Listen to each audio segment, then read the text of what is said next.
आज की क्लास में हम ऑब्जेक्ट मेन्यू में से इनवैलिड डिस्टॉर्ट ऑप्शन को देखने वाले हैं। मैं हूं आपकी टीचर मुबीना बारी और आप देख रहे हैं एफर्ट फॉर सक्सेस। मज़ीद वीडियोस और अपडेट के लिए आप हमारी वेबसाइट विजिट कर सकते हैं। उसके अलावा आप हमें हमारे फेसबुक पेज पर भी फॉलो कर सकते हैं। इस टेक्स्ट को ले लूंगी और उसके बाद ऑब्जेक्ट मेन्यू में आकर यहाँ पे इनवैलिड डिस्टॉर्ट पे आऊँ, मुख्तलिफ ऑप्शन मुझे शो हो रहे हैं। तो अगर मैं मेक विद वार्प पे क्लिक करती हूँ तो मेरे पास इस तरह से पैनल आ जाता है और यहाँ मेरे पास काफी सारे प्रीसेट मौजूद हैं जिनके मुताबिक मैं इनको चेंज कर सकती हूँ। तो पहले यहाँ पे आर्क शो हो रहा है तो मैं उसकी सेटिंग चेंज करके आपको दिखा देती हूँ। अगर आप वर्टिकल सिलेक्ट करते हैं तो ये इनको वर्टिकली डिस्टॉर्ट करेगा। अगर हॉरिजॉन्टल सिलेक्ट करते हैं तो ये इस तरह से हॉरिजॉन्टली डिस्टॉर्ट करेगा। उसके बाद ब्लेंड है कि आप इसको कितना ब्लेंड करना चाहते हैं। उसके बाद यहाँ पे बेंड है कि आप इसको कितना बेंड करना चाहते हैं, कितना राउंड करना चाहते हैं। तो इस वक्त 32% है। अगर आप इसको कम करते हैं तो ये कम हो जाएगा। अगर आप इसको ज्यादा करते हैं तो ये काफी ऊपर चला गया है। मैं इसको थोड़ा सा कम कर लेती हूँ। इस तरह से आप अपनी मर्जी से इसकी सेटिंग चेंज कर सकते हैं। और उसके बाद यहाँ पे डिस्टॉर्शन है। हॉरिजॉन्टली और वर्टिकली डिफॉल्ट 0 होता है, लेकिन अगर आप इस डिस्टॉर्शन को ज्यादा करते हैं, अगर आप हॉरिजॉन्टली इसको ज्यादा करते हैं तो आप देखें ये हॉरिजॉन्टली एक तरफ से ज्यादा हो जाएगा और एक तरफ से कम। अगर आप इसको ज्यादा करेंगे तो इसकी चौड़ाई राइट साइड से ज्यादा हो जाएगी और लेफ्ट साइड से कम। और अगर आप इसको कम करते हैं तो ये लेफ्ट साइड से ज्यादा चौड़ा हो जाएगा और राइट साइड से कम। और आप इसको इस तरह से अपनी मर्जी से बैलेंस कर सकते हैं। तो मैं इसे वापस 0 कर देती हूँ। उसके बाद वर्टिकल है तो अगर आप वर्टिकली इसको डिस्टॉर्ट करते हैं तो ये कुछ इस तरह से डिस्टॉर्ट हो जाएगा। अगर आप इसको कम करते हैं तो ये इस तरह से कम हो जाएगा। तो आप अपनी मर्जी से डिस्टॉर्शन इस पे अप्लाई कर सकते हैं। और अगर आप इसे माइनस की तरफ लेके आते हैं तो भी ये इसी तरह से कुछ इफेक्ट दे रहा होता है। तो मैं इसको यहाँ पे 0 कर देती हूँ। और उसके बाद प्रीव्यू है, अगर ऑन होगा तो आपको साथ साथ इफेक्ट नजर आएगा, अदरवाइज नहीं। और उसके बाद नीचे आर्क लोअर है। अगर आप इस पे क्लिक करते हैं तो आपका ऑब्जेक्ट इस तरह से चेंज हो जाता है। नीचे ऑप्शन वही रहते हैं, आप इसके बेंड को कम ज्यादा कर सकते हैं और हॉरिजॉन्टल या वर्टिकल डिस्टॉर्शन को कम ज्यादा कर सकते हैं। तो आप जो भी प्रीसेट यहाँ से सिलेक्ट करेंगे उसको चेंज करके आप खुद ब खुद देख सकते हैं कि क्या इफेक्ट आएगा। मैं इन तमाम को अप्लाई करके बता देती हूँ। आर्क लोअर के बाद आर्क अपर है, उसका रिजल्ट कुछ इस तरह से आता है। उसके बाद आर्च है, ब्लज, शेल लोअर, शेल अपर, फ्लैग, वेव, फिश है। तो ये कुछ इस तरह से फिश की तरह आपका ऑब्जेक्ट हो जाता है। उसके बाद राइस है तो ये इस तरह से इफेक्ट आता है। फिश आई पे क्लिक करूं तो इफेक्ट कुछ इस तरह से आपके पास आ रहा होगा। इन्फ्लेट है, स्क्वीज, तो ये अंदर की तरफ यहाँ से खिंच जाता है। और उसके बाद ट्विस्ट है तो इसका इफेक्ट कुछ इस तरह से आता है। तो यहाँ से आप अपनी मर्जी से कोई भी प्रीसेट अप्लाई करके देख सकते हैं कि क्या इफेक्ट आएगा। तो मैं यहाँ पे आर्क सेलेक्ट करके ओके कर देती हूँ। मैं इस टेक्स्ट की ऑल्ट के साथ एक कॉपी ले लेती हूँ और ऑब्जेक्ट मेन्यू में आकर इनवैलिड डिस्टॉर्ट पे आऊँ तो यहाँ मेक विद मैश है। अगर इस पे क्लिक करती हूँ तो मेरे पास इस तरह से पैनल आ जाता है और इससे मैं इसमें मैश पॉइंट ऐड कर सकती हूँ और हर पॉइंट को सेपरेटली ड्रैग करके अपने ऑब्जेक्ट की पोजीशन चेंज कर सकती हूँ। वैसे तो हम ग्रेडियंट मैश को देख चुके हैं, लेकिन ग्रेडियंट मैश को यूज करते हुए हम कलर फिल करते हैं, लेकिन यहाँ हम कलर फिल नहीं कर सकते। इस ऑप्शन का ताल्लुक कलर से बिल्कुल नहीं है। इसमें जस्ट मैश पॉइंट ऐड होते हैं और उन पॉइंट को ड्रैग करके आप अपने ऑब्जेक्ट को चेंज कर सकते हैं। इस वक्त यहाँ पे 4 रोज और 4 कॉलम है। मैं यहाँ पर व्यू भी ऑन कर दूं तो आपको यहाँ पे नजर आ रहा है। और उसके बाद मैं ओके कर दूंगी। आप तादाद अपनी मर्जी से डिफाइन कर सकते हैं। अगर मैं यहाँ से ड्रैग सिलेक्शन टूल लूं और इस पॉइंट को सिलेक्ट करके ड्रैग करूं तो आप देखें जस्ट ये पॉइंट यहाँ से ड्रैग हो गया। अगर मैं इस पॉइंट को पकड़कर ऊपर की तरफ ड्रैग करती हूँ तो ये पॉइंट ड्रैग हो गया। अगर इसको ऊपर की तरफ ड्रैग करूंगी तो ये पॉइंट ड्रैग हो जाता है। मैं इसको उठा के यहाँ पे रख देती हूँ और इसको उठा के यहाँ पे ले आऊंगी और ऑब्जेक्ट मेन्यू में आऊंगी। ऑब्जेक्ट मेन्यू में आकर इन्वेलप डिस्टोर्ट पे आऊं तो अब यहाँ नीचे रिलीज ऑप्शन है। अगर मैं रिलीज पे क्लिक करूंगी तो मेरी डिस्टॉर्शन खत्म हो जाएगी और एक डिस्टोर्ट ऑब्जेक्ट भी इसके साथ आ जाता है जिसे हम बाद में डिलीट कर सकते हैं। उसके बाद इन्वेलप ऑप्शन है, अगर मैं इस पे क्लिक करूं तो इस तरह से डायलॉग बॉक्स मेरे पास आ जाता है। तो यहाँ पे एंटी एलियास पे चेक लगा हुआ है, preserve shape using clipping mask या ट्रांसपेरेंसी के ये शेप को किस चीज को यूज करते हुए प्रिजर्व करें, क्लिपिंग मास्क को या ट्रांसपेरेंसी को। तो डिफॉल्ट क्लिपिंग मास्क होता है, आप इसी को रहने दें। उसके बाद यहाँ से फिडेलिटी आप ज्यादा या कम कर सकते हैं। अगर मैं ज्यादा करूं तो इसकी क्वालिटी बेहतर हो जाती है और अगर कम करती हूँ तो क्वालिटी में फर्क आता है। आपको इसके एजेस पे आने वाले चेंज को देख सकते हैं, इस हिस्से पे गौर कीजिएगा।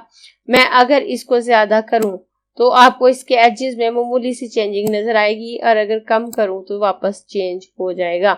उसके बाद डिस्टोर्ट अपीयरेंस है, अगर आप इसकी अपीयरेंस को डिस्टोर्ट करना चाहते हैं। उसके बाद डिस्टोर्ट लीनियर ग्रेडियंट फाइल है, तो अगर आपने अपने ऑब्जेक्ट पे लीनियर ग्रेडियंट अप्लाई किया है तो उसको डिस्टोर्ट करना चाहते हैं तो आप यहाँ पे चेक लगा सकते हैं। उसके बाद डिस्टोर्ट पैटर्न फाइल है, अगर आपने अपने ऑब्जेक्ट में पैटर्न फिल किया है तो आप यहाँ पे चेक लगा सकते हैं और यहाँ पे सेटिंग करके आप ओके कर सकते हैं। मैं इस टेक्स्ट को सिलेक्ट कर लूंगी और ऑब्जेक्ट मेन्यू में आऊंगी और इन्वेलप डिस्टोर्ट पे आकर दोबारा इन्वेलप ऑप्शन पे आऊं तो अब आप देखिए सेम ऑप्शन यहाँ पे मुझे शो हो रहे हैं।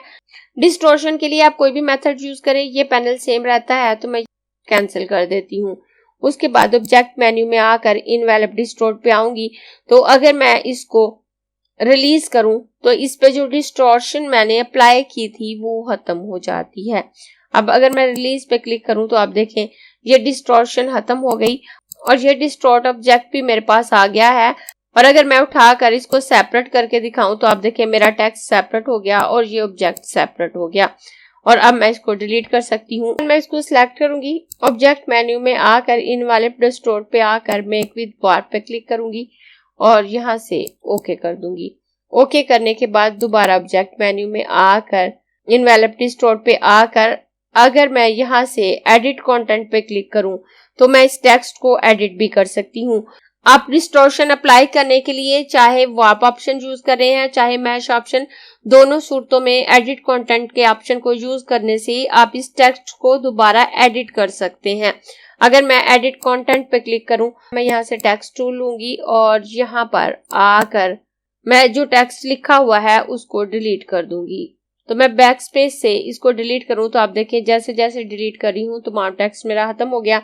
अब मैं यहाँ पे कुछ भी लिख लेती हूँ और उसके बाद जब मैं सिलेक्शन टूल लूंगी तो ये आप देखें उसी अंदाज में एडिट हो चुका है। उसके बाद अगर मैं यहाँ पे आऊं तो आप देखें यहाँ पे एडिट कंटेंट का ऑप्शन शो हो रहा है तो मैं यहाँ से भी अपने कंटेंट को एडिट कर सकती हूँ और एडिट इन्वेलप का ऑप्शन भी यहाँ पे शो हो रहा है। अगर मैं इस पे क्लिक करूँ तो मैं इन्वेलप को एडिट कर सकती हूँ और इस वक्त ये बॉक्स यहाँ पे शो है क्योंकि मैं एडिट कंटेंट पे हूँ। और अगर मैं एडिट इन्वेलप पे आऊंगी तो मेरी ये पूरी शेप सिलेक्ट हो जाती है और उसके बाद मैं दोबारा ऑब्जेक्ट मेन्यू में आकर यहाँ से इन्वेलप डिस्टोर्ट ऑप्शन पे आऊंगी। अब यहाँ पे रीसेट विद वार्प है, अगर मैं इस पे क्लिक करूँ तो वापस ये पैनल मेरे पास आ जाता है और अगर मैं उसमें कोई चेंजिंग करना चाहूँ मैं कर सकती हूँ यहाँ से। अगर मैं कोई और ऑप्शन इस पे अप्लाई करना चाहूँ तो मैं कर सकती हूँ। अगर मैं ये वाला ऑप्शन इस पे अप्लाई करूँ और ओके कर दूँ तो ये ऑप्शन इस पे अप्लाई हो जाता है और यहाँ पे भी ये ऑप्शन मौजूद है, मैं यहाँ से भी इनको यूज कर सकती हूँ और यहाँ से मैं इनको हॉरिजॉन्टली या वर्टिकली चेंज कर सकती हूँ, इनके बेंड को चेंज कर सकती हूँ। वो तमाम ऑप्शन जो उस पैनल में मुझे शो होते हैं वो यहाँ पे भी शो होते हैं तो मैं यहाँ से प्रॉपर्टी बार में से भी इनको यूज कर सकती हूँ, इनका यूज सेम है। उसके बाद दोबारा ऑब्जेक्ट मेन्यू में आकर इन्वेलप डिस्टोर्ट पे आऊं तो ये यहाँ पे एक्सपैंड ऑप्शन है, अगर इस पे क्लिक करूंगी तो ये एक्सपैंड हो जाएगा। उसके बाद ये एक डिस्टोर्ट ऑब्जेक्ट नहीं रहेगा बल्कि एक नॉर्मल ऑब्जेक्ट बन जाएगा। अगर मैं इस पे क्लिक करती हूँ तो अब आप देखें इसकी डिस्टॉर्शन खत्म हो चुकी है, यहाँ पे जो डिस्टोर्ट को लेके ऑप्शन थे वो खत्म हो चुके हैं।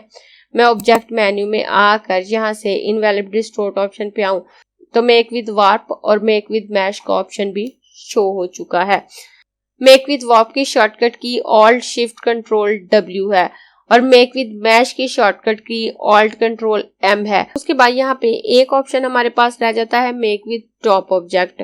उसके अलावा डिस्टॉर्शन के ये तमाम ऑप्शन आप किसी इमेज पे भी यूज कर सकते हैं। तो पहले मैं इमेज पे इनको यूज करके दिखा देती हूँ, उसके बाद मेक विद टॉप ऑब्जेक्ट के ऑप्शन को आपको समझाऊंगी। इस इमेज को सिलेक्ट कर लूंगी, मैं इस टेक्स्ट को यहाँ से डिलीट कर देती हूँ और इस इमेज को सिलेक्ट करूंगी और इस इमेज को मैं एम्बेड कर लेती हूँ। इनवेलप डिस्टॉर्ट का ऑप्शन अप्लाई करने के लिए आपके इमेज का एम्बेड होना बहुत जरूरी है। उसके बाद मैं ऑब्जेक्ट मेन्यू में आकर इनवेलप डिस्टॉर्ट पे आकर मेक विद वॉर्प पे क्लिक करूंगी। जब हम टेक्स्ट पे वॉर्प ऑप्शन यूज करते हैं तो वो बहुत जल्दी से अप्लाई हो जाता है, लेकिन अगर आपके पास हाई क्वालिटी इमेज है और आपके सिस्टम के रिसोर्सेज ज्यादा अच्छे नहीं हैं तो इसमें काफी टाइम लग सकता है। अगर मैं आर्क पे क्लिक करूं तो आप देखें ये इस तरह से अप्लाई हो जाएगा और मैं इसको ओके कर देती हूँ। और अगर मैं इसके साइज को छोटा करना चाहूँ तो मैं शिफ्ट के साथ इसके साइज को छोटा भी कर सकती हूँ। और अगर मैं इसके साइज को छोटा बड़ा करती हूँ तो प्रोग्रेस होगी और थोड़ा टाइम लगेगा इसको छोटा या बड़ा होने में। और उसके बाद मैं आपको मेक विद टॉप ऑब्जेक्ट के ऑप्शन को सिखा देती हूँ। इलिप्स टूल लूंगी और शिफ्ट प्रेस करके एक परफेक्ट सर्कल यहाँ पर ड्रॉ कर लेती हूँ। उसके बाद मैं पेन टूल लेकर यहाँ पर एक लाइन ड्रॉ कर लूंगी और इसकी एक कॉपी ले लूंगी। इन सब शेप को सिलेक्ट करूंगी, शेप बिल्डर टूल लेकर यहाँ पे क्लिक करूंगी, यहाँ पे क्लिक करूंगी और यहाँ पे क्लिक करूंगी और ऑल्ट के साथ इन एक्स्ट्रा शेप को डिलीट कर देती हूँ। उसके बाद उठाकर दिखाऊं तो ये मेरी तीनों शेप सेपरेट हो चुकी हैं। मैं इस टेक्स्ट को सिलेक्ट करूंगी और सिलेक्ट करने के बाद मैं इसके कलर को चेंज कर देती हूँ। अब मैं इन पे मेक विद टॉप ऑब्जेक्ट का ऑप्शन यूज करके दिखाऊंगी आपको। इन तीनों टेक्स्ट को सिलेक्ट कर लेती हूँ। ये तीनों टेक्स्ट मेरे सेपरेट हैं, इनको मैंने एक साथ नहीं लिखा और इनके कलर को मैं चेंज करके इनमें ये वाला कलर फिल कर दूंगी। इस कलर को फिल करने के बाद अब मैं इसको उठाकर यहाँ पे रखूंगी। जिस टेक्स्ट पे आपने मेक विद टॉप ऑब्जेक्ट का ऑप्शन यूज करना है, ऑब्जेक्ट उस टेक्स्ट के ऊपर होना चाहिए। अगर आपका टेक्स्ट ऊपर होगा तो ये ऑप्शन वर्क नहीं करेगा। तो मेरा टेक्स्ट नीचे है और मेरा ऑब्जेक्ट ऊपर, तो मैं इन दोनों को सिलेक्ट करूंगी। ऑब्जेक्ट मेन्यू में आकर इनवेलप डिस्टॉर्ट और मेक विद टॉप ऑब्जेक्ट पे क्लिक करूंगी तो ये उसी के मुताबिक सेट हो जाएगा। मेक विद टॉप ऑब्जेक्ट का ऑप्शन जब आप यूज करते हैं तो जो शेप आपके ऑब्जेक्ट की होती है आपका टेक्स्ट उसी शेप में कन्वर्ट हो जाता है, या अगर कोई इमेज लेकर आप इसमें इंसर्ट करते हैं तो वो इमेज भी उसी शेप में खुद ब खुद सेट हो जाती है। तो मैं इन दोनों टेक्स्ट को भी यहाँ पे सेट कर लेती हूँ।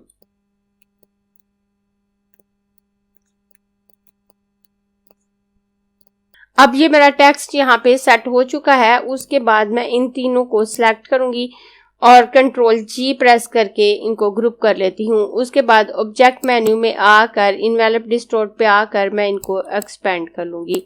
एक्सपेंड करने पे ये सिंगल शेप बन जाते हैं। मैं ऑल्ट के साथ इसकी एक कॉपी यहाँ पे लेके रख लेती हूँ और उसके बाद इसको सिलेक्ट करूंगी। कीबोर्ड से कंट्रोल C प्रेस करके एक और कॉपी लूंगी और कंट्रोल F करके इसी के ऊपर पेस्ट कर देती हूँ। मैं यहाँ पे आकर ऊपर वाली कॉपी में ये वाला कलर फिल कर देती हूँ। अपने कीबोर्ड से ऑल्ट और शिफ्ट प्रेस करके मैं इसके साइज को छोटा कर लूंगी और छोटा करने के बाद ये जो शेप मैंने छोटी की है इस पे राइट क्लिक करके अरेंज ऑप्शन पे आकर इसे सेंड टू बैक कर लूंगी, क्योंकि इससे पहले ये कॉपी मेरी इसके ऊपर थी। इन दोनों ऑब्जेक्ट को सिलेक्ट करूंगी। अब मैं इस पे वही इफेक्ट क्रिएट करूंगी जो आपने थंबनेल पे देखा था और उसको क्रिएट करने के लिए अब मैं यहाँ पे ब्लेंड ऑप्शन को यूज करूंगी। ब्लेंड ऑप्शन हम ऑलरेडी देख चुके हैं, तो मैं ऑब्जेक्ट मेन्यू में आकर ब्लेंड पे आकर यहाँ मेक पे क्लिक करूंगी तो कुछ इस तरह से इफेक्ट मेरे पास क्रिएट होगा। अब इसको मजीद सेट करने के लिए मैं ऑब्जेक्ट मेन्यू में आऊंगी, ब्लेंड पे आकर ब्लेंड ऑप्शन पे क्लिक करूंगी और यहाँ से स्पेसिफाइड स्टेप पे क्लिक करूंगी और यहाँ स्टेप की तादाद मैं 80 कर देती हूँ और यहाँ से प्रीव्यू ऑन करके देखूंगी कि कैसा इफेक्ट आ रहा है और उसके बाद मैं यहाँ से ओके कर देती हूँ। तो कुछ इस तरह से इफेक्ट मेरे पास क्रिएट हुआ है और उसके बाद मैं इसको ले लूंगी। इसको लेने के बाद अब मैं इसकी आउटलाइन में ये वाला लाइट कलर फिल कर देती हूँ। मैं इस पे तकरीबन 4 पिक्सल का स्ट्रोक ऐड कर देती हूँ और स्ट्रोक ऐड करने के बाद मैं इसको इसके ऊपर सेट कर दूंगी। मैं इन सबको सिलेक्ट करूंगी और सिलेक्ट करने के बाद यहाँ से हॉरिजॉन्टली और वर्टिकली अलाइन करूं तो ये खुद ब खुद इस पे सेट हो जाता है और ये इस तरह से इफेक्ट मेरे पास क्रिएट हो रहा है।